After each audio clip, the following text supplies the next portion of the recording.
இந்த வெயில்ல ரொம்ப நேரம் நின்னு சமைக்க முடியலன்னு ஃபீல் பண்றீங்களா? நம்ம செஃப் தீனா சார் சொன்ன இன்ஸ்டன்ட்டான பர்த்தா ரெசிபி எப்படி பண்றதுன்னு பார்க்கலாமா? ஒரு பேன்ல 2 டேபிள் ஸ்பூன் கடலெண்ணெய் சேர்த்துக்கோங்க. 6 தக்காளிய இந்த மாரி பாதி பாதியா கட் பண்ணி அப்படியே பிளேஸ் பண்ணிடுங்க.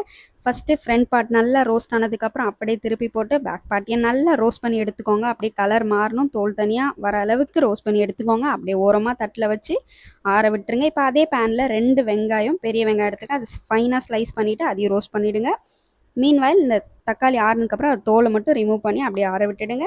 இங்கே ஆனியனும் நல்ல கண்ணாடி பதத்துக்கு வந்துருச்சு. அதையும் எடுத்து அப்படியே ஓரமாக ஆற வச்சிடுங்க. அதே பேனில் 10 பல்லு பூண்டு, ஒரு கொத்து கருவேப்பிலையும் நல்லா ரோஸ்ட் பண்ணிக்கோங்க. பூண்டோட கலர் மாறுற அளவுக்கு ரோஸ்ட் பண்ணி எடுத்துக்கலாம். இதுவும் அப்படியே ஆறட்டும். அடுத்தது அதே பேனில் 4 காஞ்ச மிளகாய் சேர்த்துருக்கேன். உங்களோட காரத்துக்கு ஏற்ப நீங்கள் போட்டுக்கோங்க. இதோட கலரும் நல்லா மாறினதுக்கப்புறம் ஸ்டவ் ஆஃப் பண்ணிட்டு இது எல்லாத்தையும் நம்ம கைப்படவே பிசைஞ்சு எடுத்துக்க போகிறோம். ஒரு டீஸ்பூன் சால்ட் மட்டும் போட்டு நல்லா பிசைஞ்சு எடுத்துடுங்க. இது வந்து சப்பாத்தி, பூரி, தோசை, இட்லி, ஈவன் ஒயிட் ரைஸுக்கு கூட செம்மையாக இருக்குங்க. அவ்வளோதான். ஒரு டீஸ்பூன் சால்ட் மட்டும் ஆட் பண்ணிட்டு நல்லா பிசைஞ்சிட்டிங்க. அவ்வளோதான், நம்மளோட இன்ஸ்டன்ட் பர்த்தா ரெடி. பிரியாணிக்கே டஃப் கொடுக்கும். ட்ரை பண்ணி பார்த்துட்டு எப்படி வந்ததுன்னு கமெண்ட் பண்ணுங்கள்.